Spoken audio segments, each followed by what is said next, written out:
मैंने 6 मार्च को एक वीडियो में कहा था कि ये कोरोना एक सामान्य फ्लू है, कि ये कोरोना एक सामान्य फ्लू है, कि ये कोरोना एक सामान्य फ्लू है। इसका नाम आप लीजिए फ्लू वायरस, जो कि हर साल जो कॉमन कोल्ड होता है, फ्लू होता है, बिल्कुल वैसे का वैसा, उससे जरा भी अलग नहीं है। मतलब नया नहीं है, बिल्कुल भी नहीं। आप जितने पुराने तो क्या नया वायरस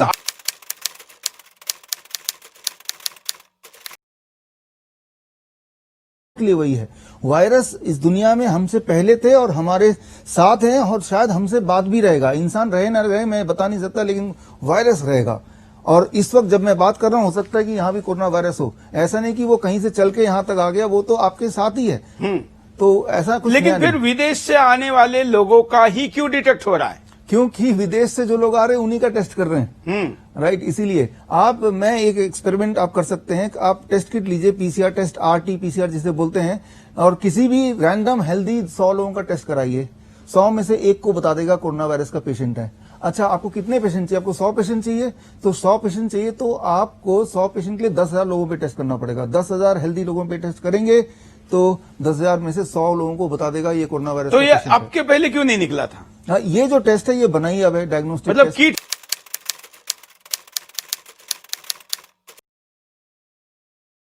शुरुआत करते हैं वुहान से। वुहान में दिसंबर 2019 में पहला केस आया कोरोना वायरस का। डॉक्टर ली वेन लियांग, जिसने इसका सबसे पहले नाम बताया, बाद में उसको जेल में डाल दिया गया, बाद में उसको बताया गया कोरोना वायरस से मर गया। लेकिन जिसने उसको गोली मार के मारा उसकी वीडियो सामने आई, उसकी न्यूज सामने आई। मतलब शुरू से ये पिक्चर है कॉन्स्पिरेसी, सस्पेंस, थ्रिलर सबसे भरी हुई है। तो मैं पूरी आपने देखा कि सब कुछ एक पिक्चर की तरह शुरू हुआ। मैं पूरी पिक्चर में आपको कुछ हल्का सा याद कराता हूं। शुरुआत में वुहान की मार्केट के वीडियो वायरल हुए, कुछ वीडियो वायरल हुए सुंदर सुंदर लड़कियों के। कोई चाइनीज लड़की सूप पी रही थी चमगादड़ का, कोई सांप का सूप पी रहा था, कोई कान खजूरा खा रहा था, कोई इसी तरह से मार्केट में घूम रहा था। काफी सारी वीडियो वायरल हुई। उसके बाद वुहान की फूड मार्केट की वीडियो तो बहुत वायरल हुई, और ऐसी ऐसी वीडियो वायरल हुई कि वहां पे कोई लड़का कच्चा मेंढक खा रहा है, कोई वहां पे कुत्ते को भून के खा रहा है। ये आप खुद सोचिए, चाइना जैसा देश जहां पे YouTube नहीं है, फेसबुक नहीं है, इंस्टाग्राम नहीं है, वहां पे दुनिया में कोई भी खबर वहां से बाहर नहीं आ सकती। ये वीडियो क्यों आई? ये सब एक ऐसी न्यूज आई, इतने लोग हो गए, इतने पेशेंट हो गए, थर्मल स्कैनिंग की पिक्चर्स आई, पीपी किट के अंदर लोग बैठ के खड़े होकर किसी को पकड़ते थे, उसको उठा के हॉस्पिटल ले जाते थे, वो वीडियो वायरल हुई। कुछ रोती हुई नर्सों की वीडियो वायरल हुई। ये सब कुछ एक पिक्चर की स्टोरी है। अभी सुनते जाओ, ऐसी ऐसी बातें बताऊंगा आपके रोंगटे खड़े हो जाएंगे। फिर सुनते जाओ। फिर धीरे धीरे वुहान को लॉकडाउन कर दिया गया और चाइना के कुछ और एरियाज को भी लॉकडाउन करके वायरस की न्यूज जो चीन चाहता था सिर्फ वही खबरें बाहर आती थी। भारत में भी एयरपोर्ट पर थर्मल स्कैनिंग शुरू कर दी गई, जबकि उस टाइम भी सबको पता है कि जब कोई भी वायरस या बैक्टीरिया इन्फेक्टेड होता है तो 70 से 80% लोगों को तो एसिम्प्टोमेटिक होते हैं, सिम्टम ही नहीं आते, बुखार तक नहीं चढ़ता। तो थर्मल स्कैनर क्या करेगा? उसके बाद धीरे धीरे इंडिया के अंदर भी लोग एंटर करना शुरू हो गए। फिर चीन के केस आए, फिर धीरे धीरे और जगह के केस आए, और कोरोना नाम का हथियार जो कोरोना के नाम से मार्केटिंग के लिए तैयार हुआ, उसका खेल शुरू हो गया। ऐसे ही कुछ खेल swine flu, MERS, SARS, avian flu, Ebola, Zika के टाइम पे भी खेले गए। मेरा बहुत अच्छा दोस्त है, मैंने उसको एक दिन पूछा कि तुम्हारे अखबार में 15 दिन से हर दिन हेडलाइन छप रही है कि स्वाइन फ्लू पुणे में फैल गया, स्वाइन फ्लू वहां फैल गया, स्वाइन फ्लू वहां फैल गया, 11 मर गए, अब तक इतने प्रभावित हो गए। ये जो खबर तुम दे रहे हो, इस खबर में तुम मुझे कोई 1, 2, 3, 10, 20, 50 लोगों के नाम दे दो, पते दे दो जिनको स्वाइन फ्लू हो गया है, मैं उनके घर वालों से मिलना चाहता हूं। तो कहने लगे वो नहीं है हमारे पास। मैं पूछा फिर खबर कैसे छाप रहे हो? कहने लगा खबर तो ऊपर से आ रही है।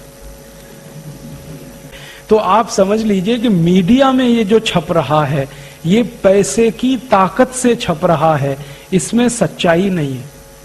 ये पूरी कॉन्स्पिरेसी है। आज मैं आपको ये सच्चाई, चाइना, WHO और अमेरिका, इनका एक ऐसा खेल बताने वाला हूं जो अब तक पूरे हिंदुस्तान में किसी ने भी नहीं बताया। तो मैं आपको बताता हूं आपको सच्चाई कैसे पता चलेगी। आज हम चलते हैं इतिहास में। कुछ साल पहले फैली महामारी का डाटा चेक करते हैं जिसमें सार्स, मर्स और इबोला जैसे वायरस आए। लेकिन सबसे इंटरेस्टिंग बात यह है कि वायरस के पीछे दो देशों का नाम हमेशा आया, चाइना अमेरिका, चाइना अमेरिका। लेकिन मुझे लगता है कुछ तो हुआ होगा कि इस बार अमेरिका पीछे रह गया। इसका मतलब अंदर खाते कुछ सेटिंग में बदलाव आया। अब मैं आपको डाटा दिखाता हूं कि आज अमेरिका चाइना पर एक तरफा आरोप लगा रहा है, जबकि आज से पहले उसने कभी नहीं कहा था कि सार्स मर्स भी चाइना से आए थे, क्योंकि एक भी मौत नहीं हुई टाइम पे चाइना, WHO, अमेरिका, क्योंकि उस टाइम एक ही टीम में थे। 2002 में सार्स आया था। WHO के अनुसार कुल 8,096 लोग प्रभावित हुए थे और मौतें हुई थी 774। और पूरे इतने बड़े अमेरिका देश में सिर्फ 27 लोग प्रभावित हुए और किसी की भी मौत ही नहीं हुई। 2013 में मर्स आया था। WHO के अनुसार 2506 लोगों को प्रभाव हुआ और मौतें हुई 862 और अमेरिका में सिर्फ 2 लोग प्रभावित हुए और किसी की मौत नहीं हुई। फिर 2014 में आया इबोला। WHO कहता है उस टाइम 28,652 लोगों को प्रभावित किया और मौतें हुई 11,325। लेकिन अमेरिका में सिर्फ 4 लोगों को हुआ और 1 मौत हुई। तो आपको ये सुन के अजीब लग रहा होगा ना कि ये कैसे चाइना, अमेरिका और WHO उस टाइम एक ही टीम में थे। इसका मतलब इनके अंदर की कंपनियां या सरकार एक ही सेटिंग थी। अब आप अफ्रीका गवर्नमेंट की माने तो वो भी बोल रहा है कि सब अमेरिका की साजिश का हिस्सा था। राजनीतिक समीकरण बदलने के कारण शायद आज अमेरिका इस टीम में नहीं था तो मौतें भी सबसे ज्यादा अमेरिका में हुई। शायद ट्रंप और चाइना की किसी कंपनी की सेटिंग नहीं हुई इसलिए ऐसा हुआ और WHO ने उन्हें आगाह नहीं किया बचने के लिए, या यूं कहें हर बार अमेरिका को पहले से जानकारी होती थी, पहले से सब कुछ पता होता था क्योंकि वही खिलाड़ी होता था, इसलिए वो खुद अपनी जानें बचा लेता था। लेकिन इस बार वो फंस गया। तो क्या आपने नहीं सोचा कि अमेरिका ने शुरुआत में बिना किसी प्रूफ के चाइना और WHO पर ब्लेम कर दिया? इसके पीछे कुछ तो कारण रहा होगा। तो अब ये कहानी ना उस टीवी सीरियल की तरह हो चुकी है जिसमें पार्टनरशिप के दौरान 2 लोग पहले इकट्ठा काम करते हैं, एक दूसरे के राज छुपाते हैं और अलग होने के बाद में एक दूसरे के खुलासे करते हैं। कहीं अमेरिका भी तो ये महामारी जो फैली है पहले इसका हिस्सा तो नहीं था? अमेरिका ने WHO के सारे फंड अचानक क्यों रोक दिए? इसके पीछे भी तो कारण हो सकता है, लेकिन हमने कभी इसे नहीं सोचा और ना ही किसी ने बताया।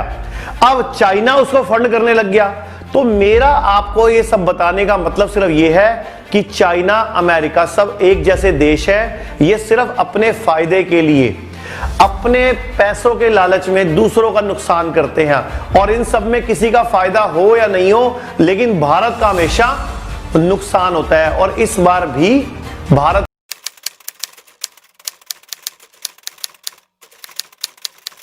एक्चुअल में भारत आज भी अंग्रेजों का गुलाम है।